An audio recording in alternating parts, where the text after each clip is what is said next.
आपके साथ फ्री प्रतिष्ठित, एक नहीं, दो नहीं, 50 नहीं, 500 भी नहीं। ये कहानी है कई हजार बीघा जमीन के घोटाले का। जी हाँ, चौंक गए ना आप? परेशान ना होइए। आप सोच रहे होंगे ये आखिर कैसे हुआ, लेकिन ये हुआ है और आज भी धड़ल्ले से जारी है। जमीन के इस बंदरबाट में पूरा क्या मामला है, सरकारी अमला आखिर इसमें कितना शामिल है और उनके सर पर आखिर हाथ किसका है, विधायकों से लेकर मंत्रियों तक आखिर किसका संरक्षण उन्हें प्राप्त है, देखिए इस रिपोर्ट में।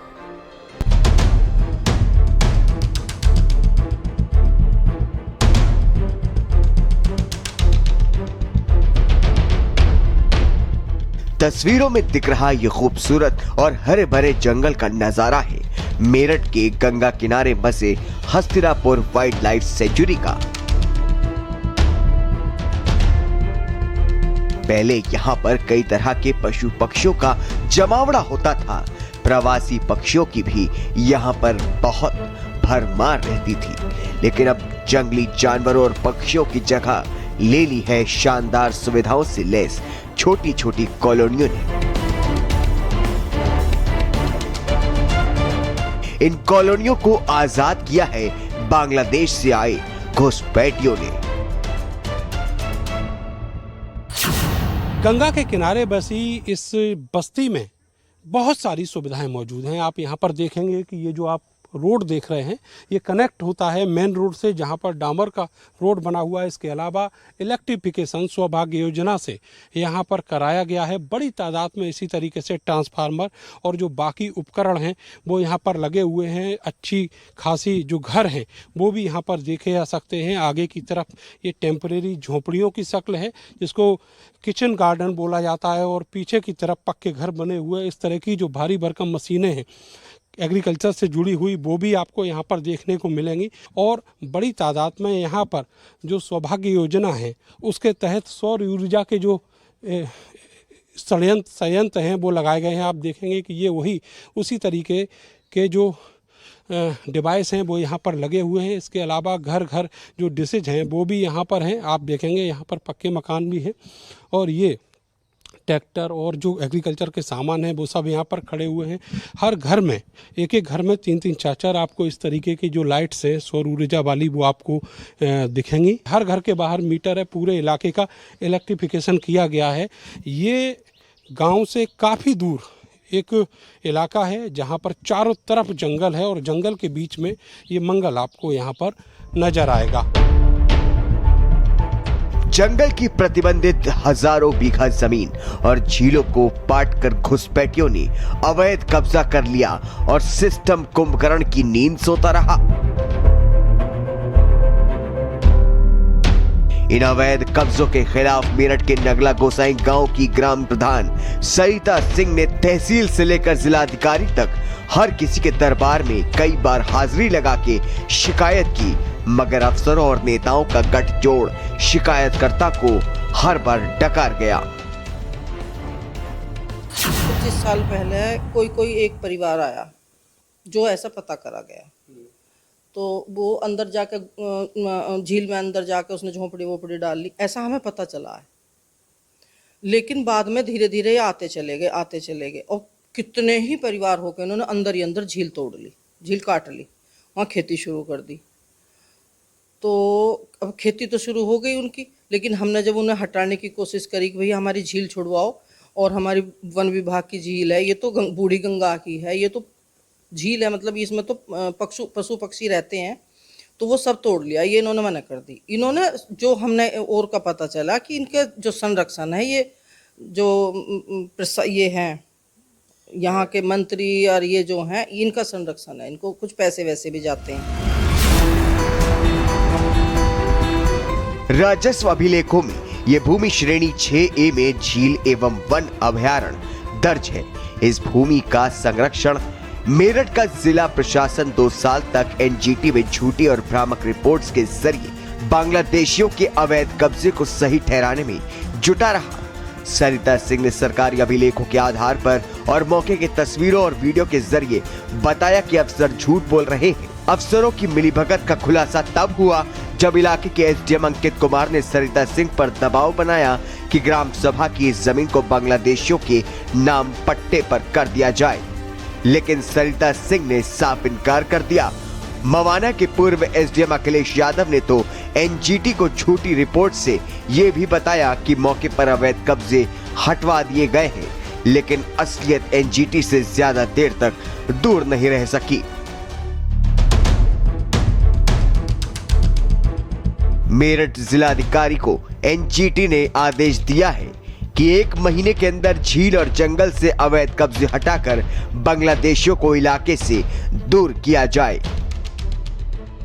नगला गुसाई में काफ़ी एक झील का नंबर है और उसमें काफ़ी बंगाली जो लोग माइग्रेट करके आए थे 30-40 साल पहले, उनके द्वारा वहाँ वो बसे हुए हैं, उनके द्वारा अपना कच्चा सेटलमेंट प्लस वहाँ पे खेती की जाती थी। तो इसकी शिकायत लेके लोग एनजीटी पहुँचे थे और उनके द्वारा कहा गया था कि ये झील का एरिया है और यहाँ पे कोई भी इंक्रोचमेंट नहीं अलाउ होना चाहिए। तो इस क्रम में ज़िला प्रशासन को एनजीटी द्वारा ये एक तरीके से आदेशित किया गया है कि ये इंक्रोचमेंट जो एक तरीके से कम्युनिटी लैंड पे हैं, इनको हटाया जाए और फिर 1 मंथ के अंदर अंदर एनजीटी को अवगत करवाया जाए।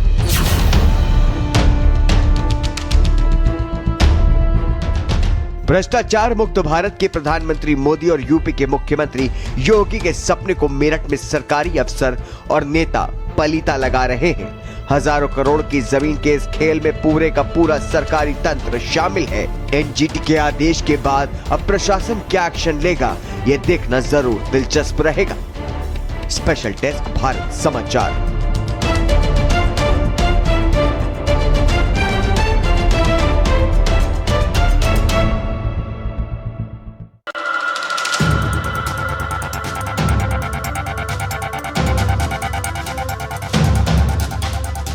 साल पहले कोई एक परिवार आया, बाद में धीरे धीरे आते चले गए।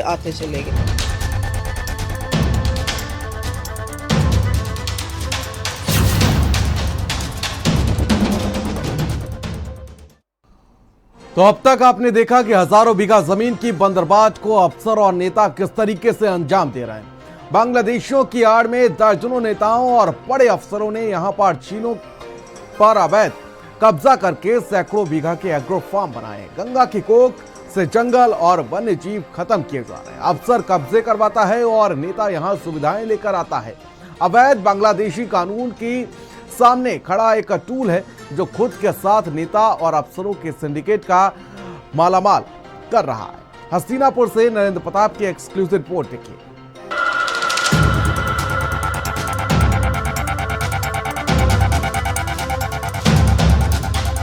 25 साल पहले कोई एक परिवार आया, बाद में धीरे धीरे आते चले गए।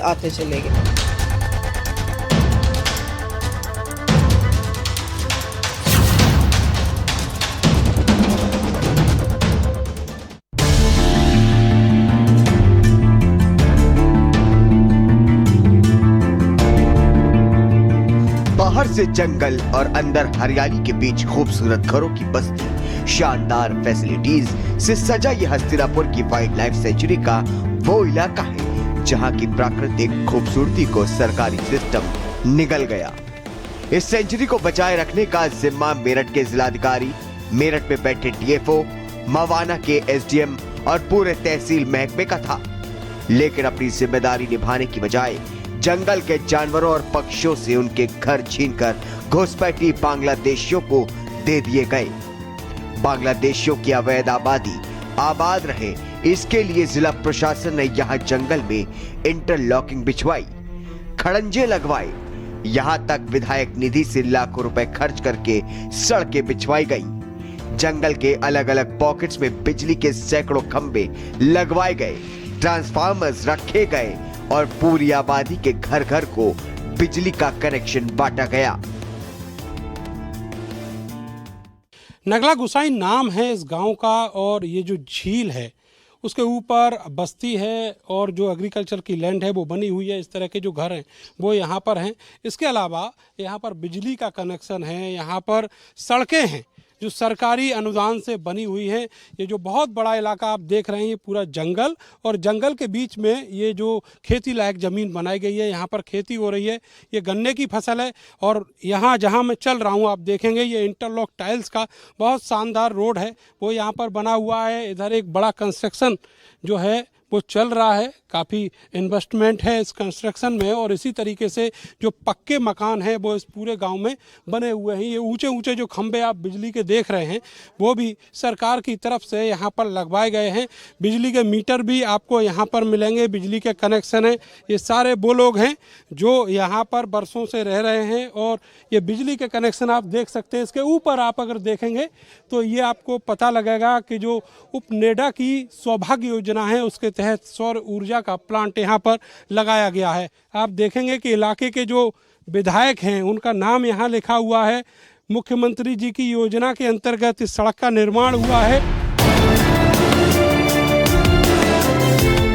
इस जंगल में सड़क, बिजली, पानी सरकारी अफसरों ने दिया और नेताओं ने अवैध कब्जेदार बांग्लादेशियों को आधार कार्ड, वोटर आईडी और राशन कार्ड मुहैया कराए। जिनकी रिहाइश सरकारी जमीन पर अवैध कब्जे में है, उन्हें सरकारी सिस्टम में दिल खोलकर सरकारी योजनाएं लुटा दी। सरकारी जमीन में बसे बांग्लादेशी स्वीकार कर रहे हैं कि वो और उनके पुरखे यहाँ के नागरिक नहीं हैं। ये जिला खुलना था मेरा, बांग्लादेश की है रहने वाला।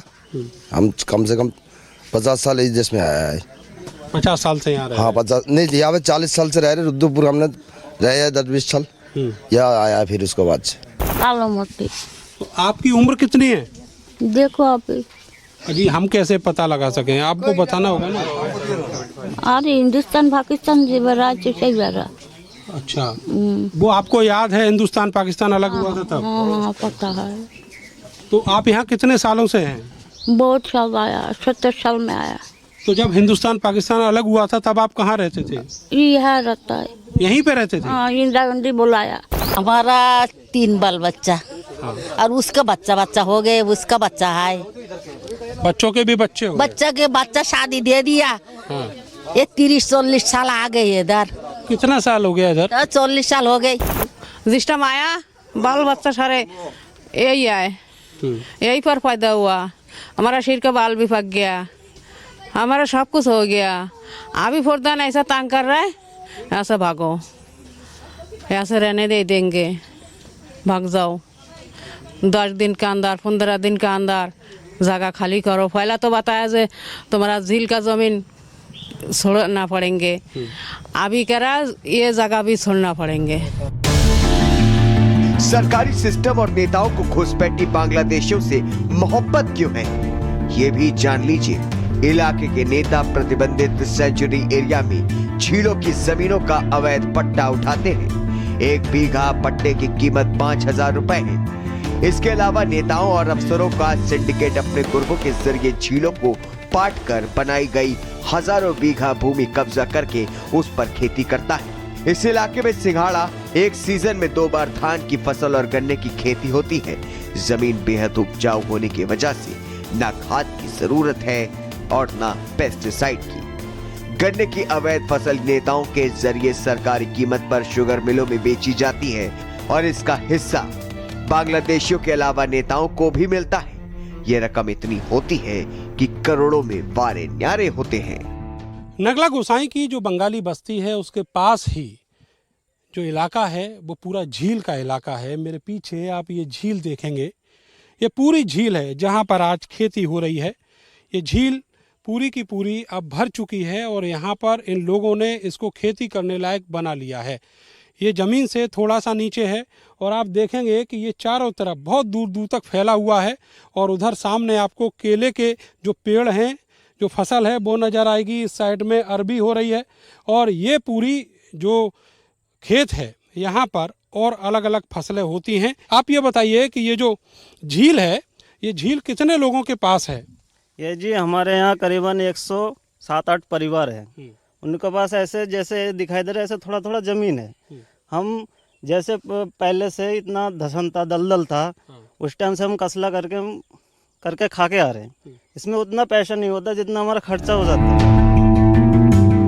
बांग्लादेशियों ने घर बनाकर कॉलोनियां आबाद की और झीलों को खत्म करके हजारों बीघा खेत बना डाले। इनकी आड़ में नेता और अफसरशाही भी बहती गंगा में हाथ धो रही है। हस्तिनापुर सेंचुरी में कई अफसर और नेताओं ने सैकड़ों बीघा झील पाट कर एग्री फार्म कब्जाए हैं।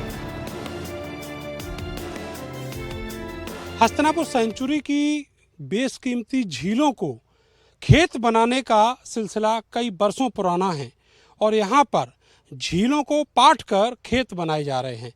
झीलों का जो पानी है वो इस तरीके से ये बंदे लगाए गए हैं मिट्टी भर भर के, और इस तरीके से ये बंदा एक पूरा बना दिया गया है। बहुत दूर तक आप जहाँ तक आपकी नज़र जाएगी ये इसी तरीके का बंदा नज़र आएगा। इसके दूसरी साइड में पानी भरा हुआ है, लेकिन ये बंदा बहुत दूर तक जाता है और इतना बड़ा जो एक खेत है वो यहाँ पर एक झील में बना दिया गया है। और वहाँ से जब आप थोड़ा सा इस लेफ्ट की तरफ आएंगे तो आपको दिखेगा कि यहाँ पर जो धान का खेत है वो बनाया गया है और यहाँ पर बड़ी तादाद में जो पानी है वो लिया जा रहा है ट्यूबवेल से। अवैध ट्यूबवेल यहाँ पर बोर किए गए हैं, एक एक नहीं दो दो तीन तीन ट्यूबवेल हैं। ज़मीन कब्जाओ और उसके बाद झीलों को पाट कर वहाँ पर अपने खेत बना दो, अवैध कब्जा कर लो। यही सब यहाँ पर बरसों से चल रहा है और इस सब के ऊपर ज़िले के डीएम, इलाके के एसडीएम, तहसीलदार, नायब तहसीलदार, कानूनगो, लेखपाल और जितना भी वन विभाग का इलाका है, अफसर हैं, वो सब आंखें मूंदे चुपचाप बैठा हुआ मजे की रोटी खा रहा है। 1971 के युद्ध के बाद बांग्लादेशी शरणार्थियों को हस्तिनापुर शहर में विस्थापित किया गया था, लेकिन जिन बांग्लादेशियों ने जंगल की जमीन और झीलों पर अवैध कब्जे किए, उनका यूपी के विस्थापन से कोई लेना देना नहीं है। जिला प्रशासन बांग्लादेशी घुसपैठियों को विस्थापित शरणार्थी बताकर उन अवैध कब्जादारों को हवा पानी देने का काम कर रहा है, जिन्होंने रामराज कस्बे से लेकर गढ़मुक्तेश्वर तक मेरठ जिले में 70 से ज्यादा प्रतिबंधित झीलों की लाखों बीघा जमीन पर अवैध कब्जे किए हैं। क्राइसिस जब इंडिपेंडेंस के चल रहे थे बांग्लादेश में उधर भी, तो उस टाइम पे जो काफ़ी लोग थे जो हमारे वेस्ट बंगाल से यहाँ शिफ्ट होकर आए थे, तो उनको काफ़ी गवर्नमेंट ने प्रोवाइड भी की थी। तो उसी क्रम में और भी लोग जो बंगाली लोग थे वो वहाँ के बसे और ये तब से बसे हुए हैं। इनमें से कुछ बंगालीज को पहले जिनकी आइडेंटिफिकेशन करके भेजा गया था, तो गवर्नमेंट ने उनको जहाँ जगह मिली थी रिहेबिलिटेशन विभाग की ज़मीन, वहीं रिहेबिलिटेट भी किया था। इनके द्वारा भी वो डिमांड की जा रही है, पर अभी ज़मीन हमारे पास मेरठ में जनपद में ऐसी उपलब्ध नहीं है। हम लोग कोशिश कर रहे हैं कि कहीं से कोई ज़मीन उपलब्ध हो तो इनको रिहेबिलिटेट किया जाए। किसी भी पहचान पत्र के लिए एक लीगल एड्रेस का होना बेहद ज़रूरी है, मगर यहाँ बांग्लादेशियों की जब रिहायशी अवैध है तो इनके पास इतने सारे पहचान पत्र भला कैसे आए। दरअसल सियासत यहाँ इन्हें अपना वोट बैंक मानती है और इनकी आड़ में अपनी जमींदारी मजबूत कर रही है। अगर सरकार इस पूरे मामले में हाई कमेटी जांच कराए तो ब्यूरोक्रेसी और सियासत के कई नामचीन चेहरे बेनकाब होंगे। कैमरा सहयोगी सानू के साथ मैं नरेंद्र, भारत समाचार, हस्तिनापुर, मेरठ।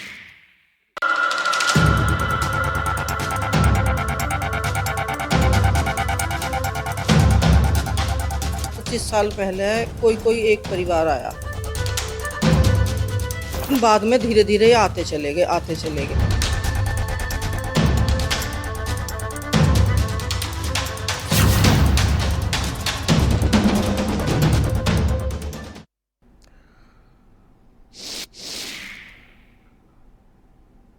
और नरेंद्र हमारे सहयोगी हमारे साथ लाइव जुड़ चुके हैं। नरेंद्र, क्या है पूरा मामला, आखिर कैसे यहाँ पर कह सकते हैं कि नेताओं का संरक्षण मिला, जिसके चलते यहाँ पर यह बड़ा भ्रष्टाचार किया गया? क्या कुछ इसको लेकर क्या अंदरूनी मामला है जो अब सामने आ रहा है? ये भी गांव हैं और खादर के जो इलाके हैं वहां पर प्राकृतिक झीलें हैं और ये झीलें आजकल से नहीं, सदियों से यहाँ पर बनी हुई हैं। और इन झीलों को किस तरीके से पिछले 1 से 1.5 दशक में पाट कर और कब्जा किया गया है, नगला गोसाई का मामला उसकी एक नजीर भर है। और यहाँ रामराज से लेकर गढ़मुक्तेश्वर तक जितना इलाका मेरठ में आता है, वहाँ 60 से लेकर 70 झीलें हैं और इसी तरीके से वो झीलें ग्राम सभा के नंबरों में दर्ज हैं और वो सब रिजर्व लैंड हैं, क्योंकि यहाँ पर सेंचुरी है, इसके अलावा यहाँ पर जो झीलें हैं वो वैसे ही सरकार उनको रिजर्व रखती है, क्योंकि ये एक प्राकृतिक संपदा है। लेकिन इस प्राकृतिक संपदा पर किस तरीके से डाका डाला जा रहा है, नगला गोसाई का मामला उसकी एक नजीर भर है। आपको बताएं कि अब एनजीटी ने 2 साल के सुनवाई के बाद इस पूरे मामले में झील को खाली करने के आदेश दिए हैं। लेकिन सवाल यह है कि 2 साल तक और उससे पहले जितनी भी शिकायतें हुई, जो जिला प्रशासन के अफसर हैं, जो तहसील के अफसर हैं, वन विभाग के अफसर हैं और जो भी विभाग इनसे जुड़े हुए हैं उनके अफसर हैं, वो क्या कर रहे थे। सबसे बड़ा सवाल यह है कि जब शिकायतें हुई तो उनको स्थानीय स्तर पर दबाया क्यों गया, कौन था उन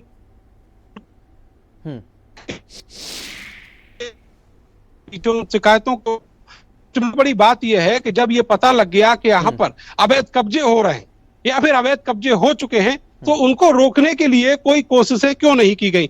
ये बहुत सारे मामले हैं प्रियव्रत, जिन पर जो जिला प्रशासन के जो अफसर हैं वो कटघरे में खड़े हैं और निश्चित तौर पर उनकी जो निष्ठा है, उनकी जो ईमानदारी है, उस पर भी सवाल खड़े हो रहे हैं। जी नरेंद्र, क्या इसमें कोई राजनीतिक संरक्षण भी प्राप्त है, और कि जिस तरीके से हमने अपनी रिपोर्ट में दिखाया कि जो पैसा होता है उसका क्या ऊपर तक भी कुछ अमाउंट जाता है? निश्चित तौर पर जो यहाँ के नेता हैं, जो यहाँ अधिकारी हैं, चाहे वो वर्तमान के हों या फिर पूर्व में रहे हुए अधिकारी हों, सबका अलग अलग जो हिस्सा है वो सेट है। और जो जमीनें यहाँ पर बड़ी तादाद में कब्जाई गई हैं, केवल नगला गोसाई में 1000 बीघा से ज्यादा जमीन है, उसको जो कब्जाया गया है उसमें निश्चित तौर पर जो स्थानीय अधिकारी हैं उनका भी हिस्सा है। आपको बताएं कि यहाँ पर जो जमीनें हैं झील की, जंगल की, उनके बाकायदा पट्टे उठते हैं और ये सब ऑफ द रिकॉर्ड होता है। लेकिन सबको मालूम है, चाहे वो छोटा कर्मचारी हो या फिर जिले का बड़ा अधिकारी हो या फिर नेता हो, कोई, सबको मालूम है कि जो सत्ता से जुड़े हुए नेता होते हैं वो यहाँ पर पट्टे उठाते हैं। आमतौर पर मेरठ में जो भूमि है, जो जुताई की भूमि है, उसकी कीमत 50,000 रुपए बीघा के हिसाब से होती है, जो पर एनुअल किसान को देनी पड़ती है। लेकिन यहाँ पर 5,000 रुपए बीघा में जो लाखों एकड़ जमीन है वो इसी तरीके से पट्टे की गई है और उन पर अवैध कब्जे कराए गए हैं। जंगल की, झील की जमीन पर उनको पाट कर और वहां पर कब्जे कराए गए हैं। केवल बांग्लादेशी ही नहीं, इस बहती हुई गंगा में कई पूर्व अधिकारी हैं, उन्होंने भी अपने हाथ धोए हैं और वहां पर बड़े बड़े फार्म खड़े किए हैं। ऐसे फार्म जिनका कोई बैनामा लीगल नहीं है उनके पास, उन्होंने आज तक उन फार्म्स की कभी अमल दरामद नहीं कराई। सबसे बड़ा सवाल यह है कि वो कौन बादशाह हैं मेरठ के, जो इन झीलों का और जो जंगल की जमीन है उसका पट्टा कर देते हैं, उसका बैनामा कर देते हैं। और अगर अमल दरामद नहीं है तो कैसे वो अधिकारी जो पूर्व में यहाँ पर रहे हैं वो वहां पर अपना कब्जा जमा कर और लगातार खेतियां कर रहे हैं। बड़े बड़े फार्म हैं, 100-100, 200 बीघा के जो फार्म है वो यहाँ पर तैयार किए गए। इसी तरीके से बहुत सारे नेता हैं जिन्होंने इसी तरीके से जमीनें जोत रखी हैं और ये बहुत बड़ा एक स्कैम यहाँ पर निकलकर सामने आता है। आपको बताएं कि जहां पर आप लीगली एक कोई दखल नहीं दे सकते, ये ऐसे अभयारण्य की जमीन है, जो रिजर्व लैंड है, जो जंगल है, जो झील है, वहां पर बिजली के कनेक्शन कर दिए गए, पूरे जंगल में इलेक्ट्रिफिकेशन कर दिया गया, वहां पर सड़कें बिछा दी गई और जो लोग वहां पर अवैध कब्जा जमाए हैं उनको वोटर आईडी कार्ड दे दिया गया, उनको आधार कार्ड दे दिया गया, उनको राशन कार्ड दे दिया गया, उनको हर महीने राशन मिल रहा है। तो सबसे बड़ा सवाल यह है कि जिनकी आइडेंटिटी ही अवैध है, जिनकी रिहाइश अवैध है, उनको आखिर कैसे इतनी सारी सरकारी सुविधाएं वहां पर दी जा रही हैं? कौन है इस सबके पीछे? कौन वहां पर सड़कें बनवा रहा है? जो इलाके के नेता हैं वो इसके लिए जिम्मेदार हैं, जो यहाँ जिले में बैठे हुए अफसर हैं वो इसके लिए जिम्मेदार हैं। और ये तो केवल एक मामला है, आप चलेंगे रामराज से जो मुजफ्फरनगर के बॉर्डर पर है और उसके बाद गढ़ मुक्तेश्वर तक जाएंगे जो हापुड़ इलाके में लगता है, वहां तक जितनी झीलें हैं गंगा के किनारे इसी तरीके से बांग्लादेशियों ने कब्जाई हुई हैं। अब सबसे बड़ा सवाल जो है वो सिक्योरिटी का भी है। इसमें जिम्मेदारी पुलिस प्रशासन की बनती है कि जो बांग्लादेशी यहाँ रह रहे हैं ये आखिर मूलतः नागरिक कहाँ के हैं। ये बांग्लादेश से तो आए, लेकिन सरकार ने अगर ये विस्थापित हैं तो इनको कहाँ विस्थापित किया था और ये यहाँ पर जंगल में और झील में क्या कर रहे हैं? इनके यहाँ पर आधार कार्ड कैसे बन गए? क्या ये यहाँ से पहले हिंदुस्तान में जहां भी रहते थे उनके वोटर आईडी, उनके आधार कार्ड वहां हैं या नहीं है?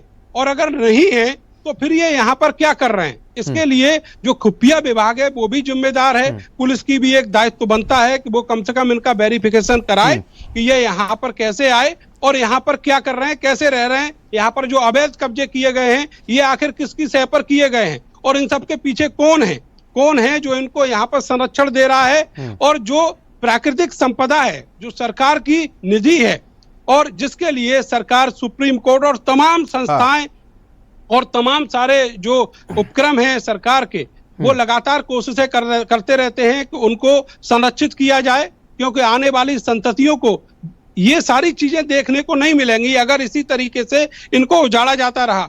आपको एक बहुत दिलचस्प बात बताऊं कि जहां पर ये जंगल है वो रोड से करीब करीब 500-800 मीटर इन्होंने बस्तियां बसाई हुई हैं जंगल के अलग अलग पॉकेट्स में, और वहां पर आज की तारीख में जितने भी दुर्लभ जीव होते थे, जितने भी जानवर होते थे, वो सब अब खत्म है। वहां पर एक एक करके सारे जानवरों को मार डाला गया और वहां पर अब कोई भी मूवमेंट नहीं होता है, क्योंकि अगर वहां पर जंगली जानवरों का मूवमेंट होता है तो ये निश्चित तौर पर वहां नहीं रह सकते। वहां पर बिजली है, बिजली का तार चारों तरफ डालकर और वहां करंट छोड़ा जाता है उसमें, और उसकी वजह से जो जानवर है वो या तो शिकार बन जाता है या फिर वो यहाँ से अपना रुख मोड़ चुके हैं। ये सारी झीलें प्रवासी पक्षियों के लिए, जो विदेश से आने वाले पक्षी हैं, उनके लिए एक बहुत बड़ा महत्व का साधन थी। यहाँ पर उनका आशियाना था, लेकिन वो सब खत्म कर दिया गया।